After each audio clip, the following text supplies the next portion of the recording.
Vida maestra. De maestros.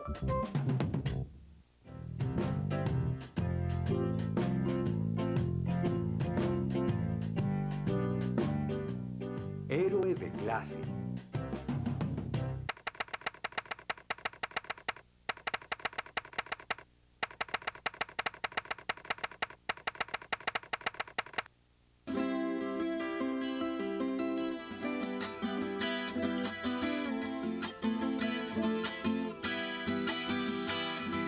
Me interesa mucho ser maestra porque me parece que es una manera de dejar huella.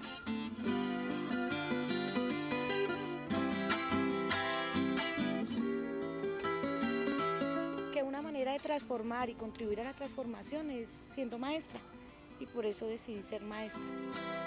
Mi tiple sembró una matica aquí en mi vida, que crece y se llena de historia en su color.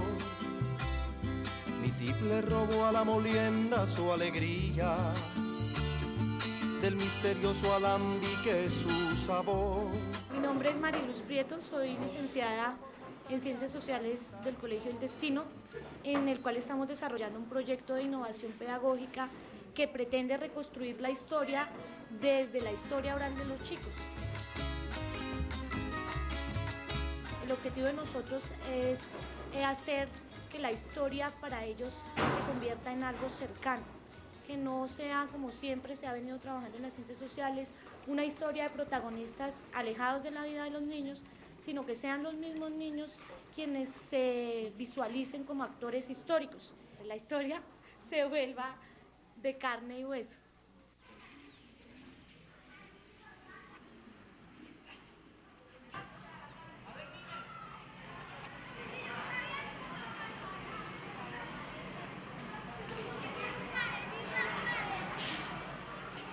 En el proyecto la información se recupera a través, digamos, de tres fases.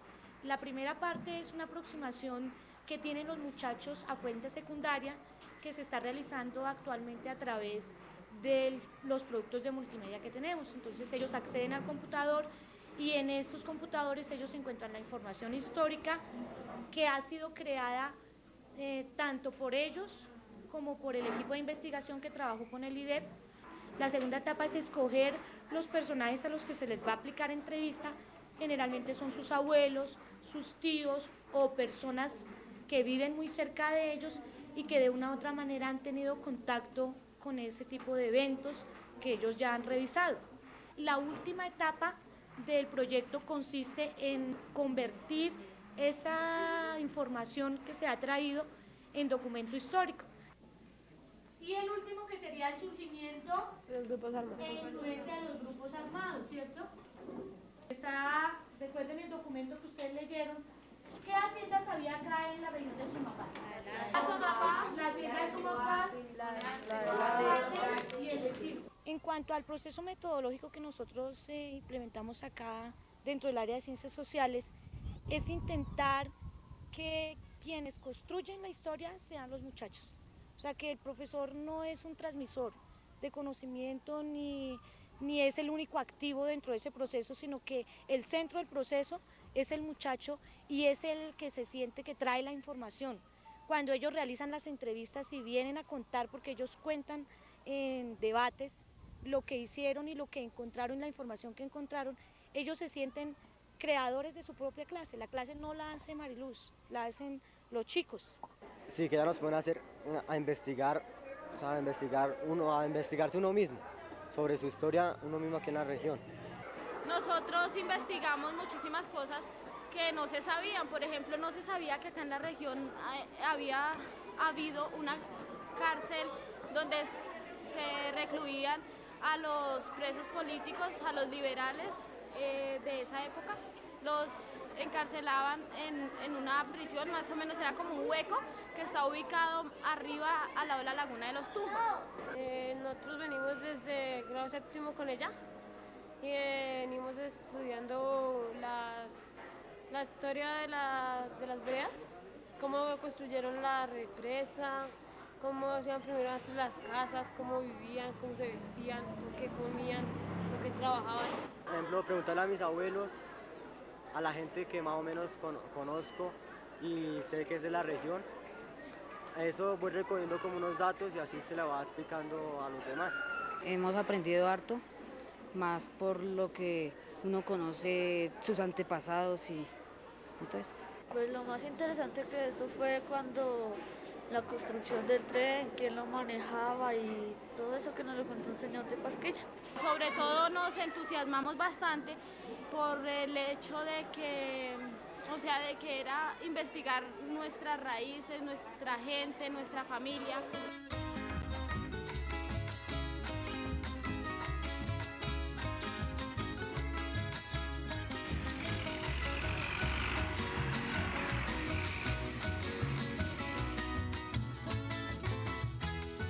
Tenemos documento histórico creado por los estudiantes que ha sido compilado tanto en productos de multimedia como en un libro que fue editado por el IDET. Pues el proyecto fue financiado por el IDET y gracias a él tenemos gran cantidad de cosas como las cartillas, el libro, los productos de multimedia y algunos documentos y fotografías que ellos han aportado.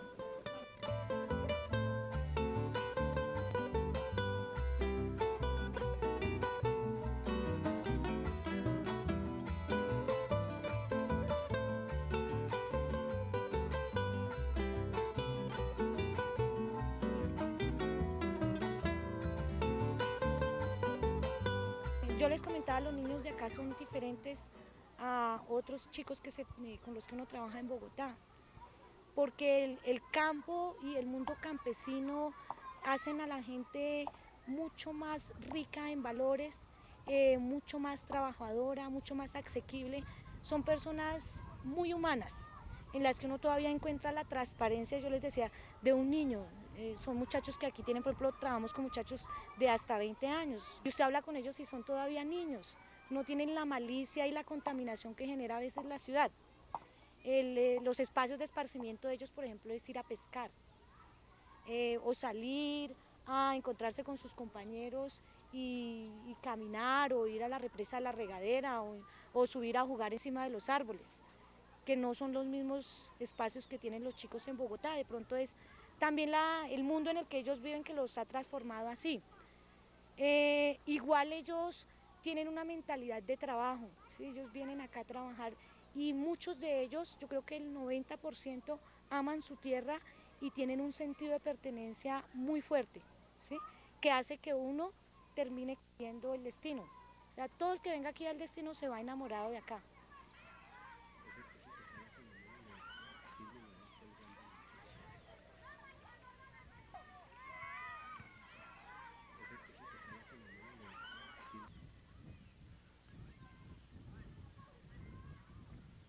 El niño es campesino, trabajador, conoce muchísimas labores del campo, entonces es fácil que todo se integre.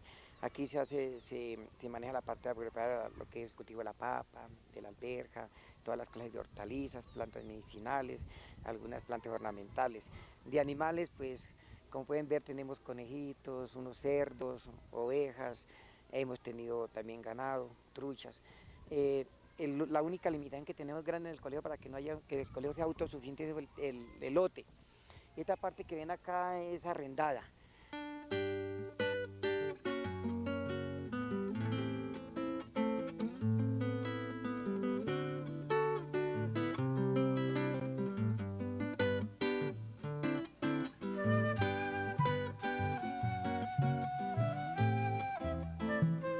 Empecé a ser docente en el año 1977.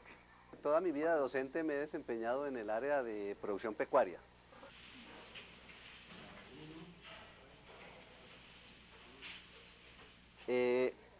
La producción pecuaria se implementa en el colegio en todos los grados, desde grado sexto hasta grado 11, como ya les dije.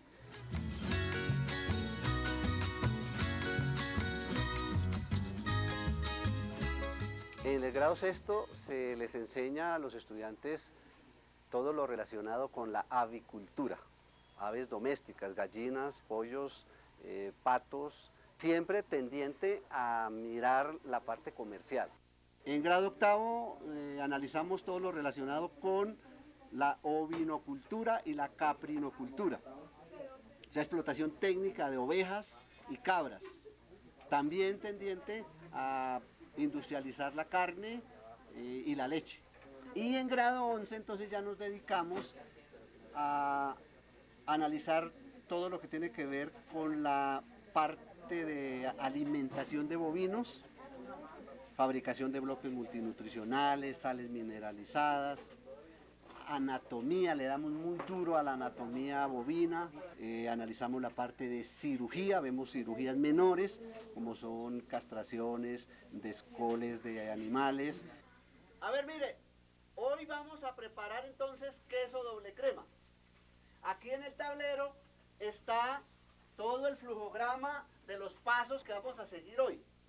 Yo llegué acá y junto con el señor rector, que es una persona, es un mago para distribuir los recursos, entre otras cosas, con el señor rector empezamos a construir las instalaciones pecuarias, el galpón, el lago para las truchas, la conejera, la porqueriza, el aprisco para las ovejas, y fuimos implementando poco a poco entonces la compra de animales también por parte de la institución. A 32 grados. Vamos a pesar el cuajo, profesor. Présteme. ¿A cuánto? Bájenla del fuego. Manténgamela a 32 grados. Colóquelo ahí. Suéltalo. Pasado un convenio con Uniagraria, fue muy productivo porque a los muchachos se les dio dos diplomados, uno en lácteos y otro en cárnicos. El objetivo de ese diplomado es para que los muchachos con el tiempo formemos aquí una microempresa con los productos de la región. Ese convenio fabuloso, fuera eso nos capacitó a algunos maestros, yo también participé en esa capacitación y muy fabulosa.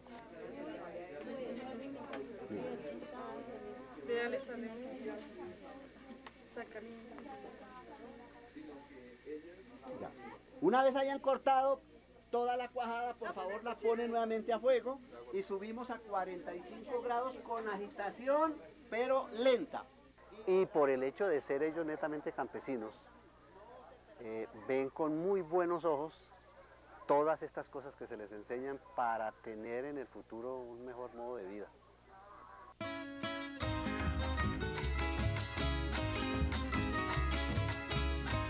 Hay varios destinos. El destino que le depara a uno la vida, y a mí el destino me deparó venirme a trabajar al Colegio El Destino, a la vereda del destino. Se llama así porque la vereda se llama así, El Destino. Y pues realmente este es el mayor centro de interés de la región.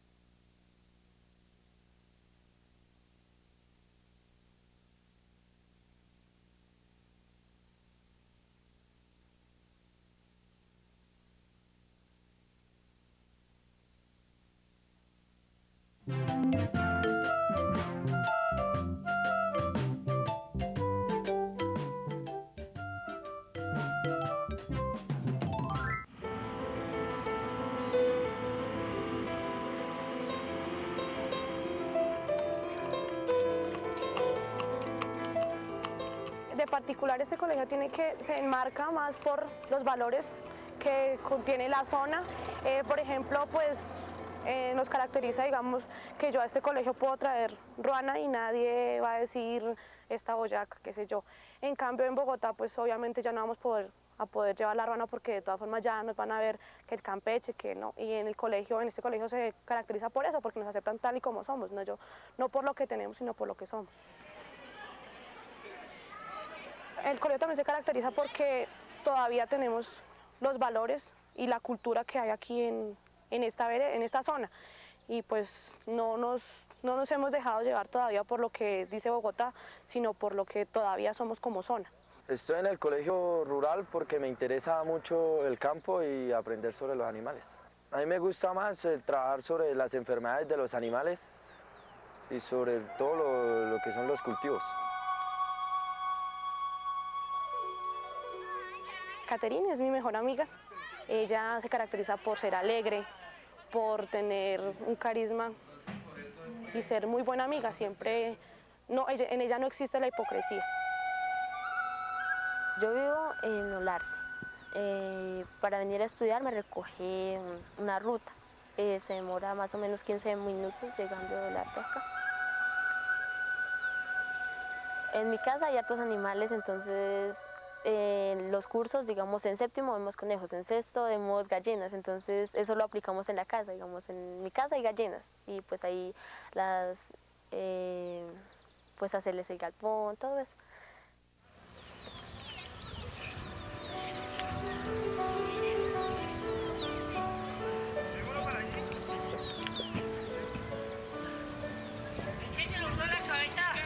Pues el descole permite que el corderito tenga la lana limpia, porque él con la lana de la cola empuerca la otra lana. Entonces nos salen lanas sucias, lanas de tercera.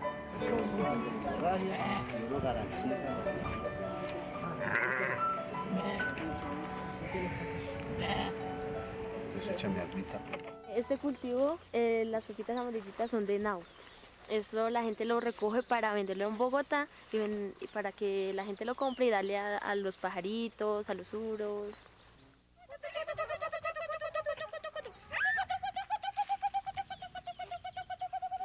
El cambio de Bogotá aquí fue radical, porque en Bogotá es un ruido espantoso, que uno sale a la calle y la gente grite, carros pitar, no, mejor dicho, una bulla completa. Y pues acá es algo pasivo, se escuchan los pajaritos, cada media hora pasa un carro.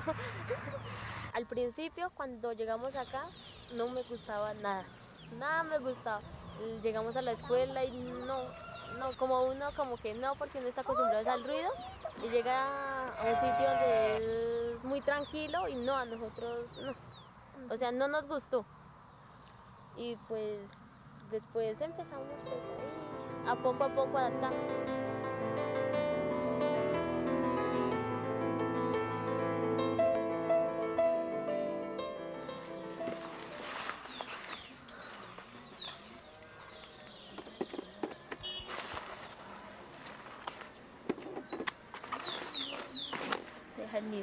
Acá en el sitio donde estamos pues no hay trabajo para nosotras las mujeres. O sea, hombres, solo necesitan hombres porque necesitan obreros para echar asadón, trabajar con tierra. Y nosotras lo podemos hacer, pero no coger el mismo ritmo de ellos. Solo cocinar. Y pues acá solo cocinar.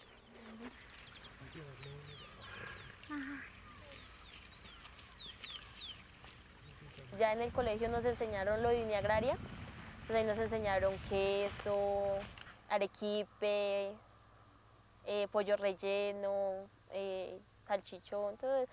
Entonces puedo montar una microempresa de eso, o sea, empezando así, realizando esos productos, que fresas con crema, arequipe, los productos que yogur. Ah, mírenlo.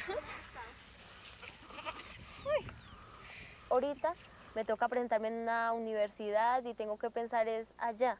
Acá pues me toca abandonar el campo y dedicarme allá a mis estudios. ¿A qué voy a hacer? Trabajar, estudiar, a organizar mis ideas, pero allá. Estoy muy preocupada porque ya termina este año el bachillerato y acá los niños en la zona rural no pasan casi a ninguna universidad pública. Entonces, pues yo no sé qué voy a hacer cuando ella termine, porque qué voy a hacer con ella si no hay una universidad de acceso, o sea, para que ella estudie. Las niñas, por casualidad, siempre terminan 11 y quedan embarazadas muy jóvenes, muy niñas, ya empiezan a tener sus bebés. Y los muchachos se van a echar asadón, entonces yo creo que es una preocupación que pues yo no solo lo digo por mí, sino ojalá que se dieran cuenta por todos.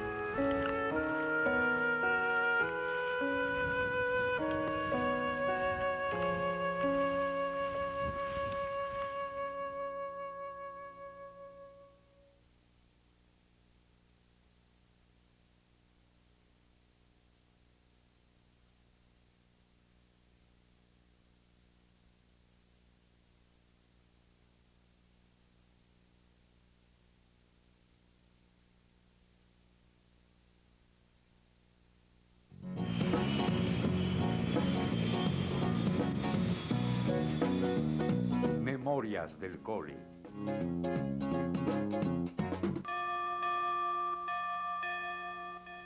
Buenas.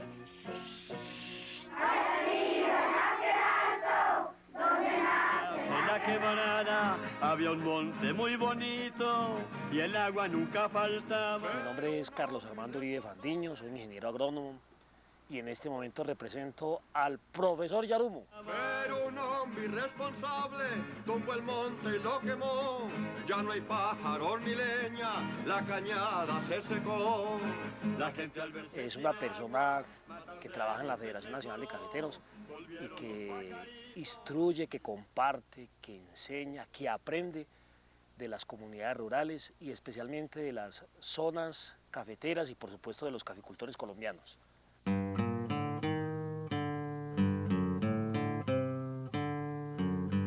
Empecé a estudiar en la escuela Salvador Duque y mi primera profesora se llamaba Yolanda Cruz, una profesora cariñosa, estricta, pero muy dedicada.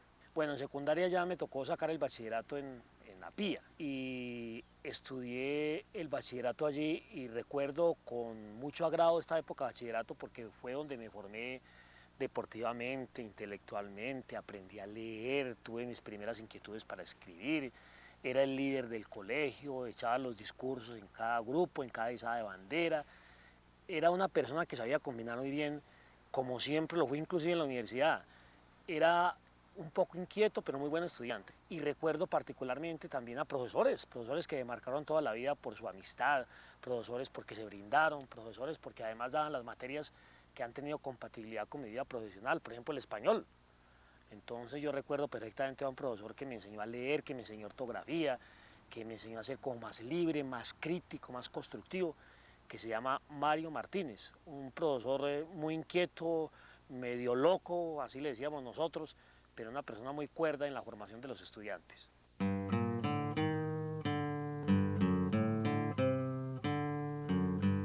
Como yo era el profesor de literatura, yo hacía mucho énfasis en el estudio detallado de la narrativa. Entonces, la estrategia principal que yo traté de implantar en los estudiantes era la de que fundamentalmente leyeran mucha narrativa para producir narrativa. Y también, básicamente, la idea de que los principales episodios para una buena narrativa están en la realidad, bajo el criterio de que la realidad a veces es más fantástica que la misma ficción. Él nos invitaba siempre a escribir y sacamos un periódico, era un periódico mural, había que sacarlo cada 8 días. Y una vez se organizó en el colegio una velada boxística para recoger fondos. Bueno, ¿y cómo les parece que yo tenía que cubrir las peleas de esa noche, esas peleas de boxeo? Eran 7 peleas, 6 peleas profesionales, por decirlo de alguna manera, donde se enfrentaban deportivamente. Y la última pelea fue una pelea como llena de humor, pero a mí no me pareció como muy correcta. Era un profesor que quería pelear en la última pelea de la noche y él quería hacerse el chistoso, hacer reír a la gente, hacérselas reír. Yo narré en el periódico mural las 6 primeras peleas, pero la 7ª pelea la coloqué la pelea de hazme reír y empecé a criticar al profesor. Yo decía que el profesor tenía que enseñar, que no podía ponerse pues como un payaso frente a todos, que eso no era deporte, que eso no valía la pena. El hecho de haber criticado esa 7ª pelea me ocasionó un problema, porque hubo reunión de todos los profesores. Vamos a echar a ese estudiante porque acaba de irrespetar a un profesor. Oye, ¿cómo les parece que el único que se opuso fue Mario Martínez, el profesor de español? Precisamente el que nos había invitado a escribir, el que nos había abierto las puertas para motivarnos a que escribiéramos, a que narráramos, a que contáramos lo que nos pasa, a que contáramos las reflexiones. Y entonces él fue el que se opuso y les dijo a todos los profesores, si echan a Carlos Armando porque escribió un artículo fruto de la democracia, fruto de una libertad de prensa, yo me voy con él. Y como él era un profesor apetecido, un profesor querido, un profesor apreciado, pues todos los profesores dijeron, no, entonces no lo vamos a echar. Y al fin de cuentas no pasó absolutamente nada. El profesor Mario Martínez fue un gran impulsador de la pedagogía y el ímpetu juvenil. Él nos animaba mucho a escribir, a participar en concursos, en fin. Recuerdo como anécdota muy importante la demostración que nos hacía de su capacidad mental, donde todos le decíamos una palabra difícil de pronunciar, él la numeraba, la escribía en el tablero, la leía una vez durante un minuto, luego se volteaba y nosotros le decíamos número 3 y decía la palabra que era el número 3, en fin, que nos descrestaba mucho con eso.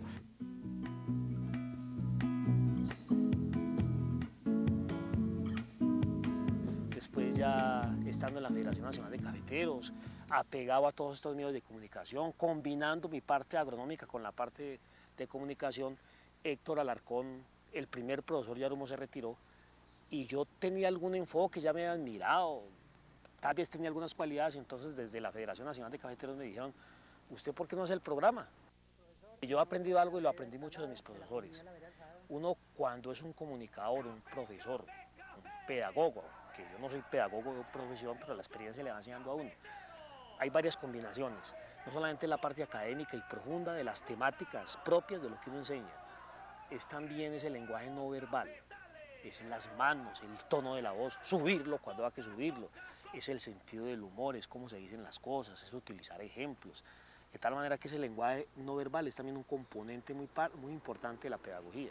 Eso se lo aprendí yo, por ejemplo, a Mario Martínez, era un excelente profesor, agradable, muy coloquial, lleno de anécdotas, de datos, de cifras, de reflexiones profundas. Es que ser profesor no es nada fácil. Ahora, todo eso lo hemos recogido nosotros para ser un profesor Yarumo. ¿Por qué tiene oso? Porque me disfracé de profesor de Yarumito. Yo considero que ser maestro constituye ante todo un privilegio. Y lo digo porque, por ejemplo, hoy, cuando veo los programas del profesor Yarumo, yo percibo el gran privilegio que tiene Carlos Armando de transmitir unos conocimientos. Creo que el significado de ser maestro se conjuga en los resultados que ha obtenido Carlos Armando como profesor Yarumo en el sector agropecuario. La gente al verse sin agua, matar de monte se emboló, volvieron los pajaritos y el agua también volvió.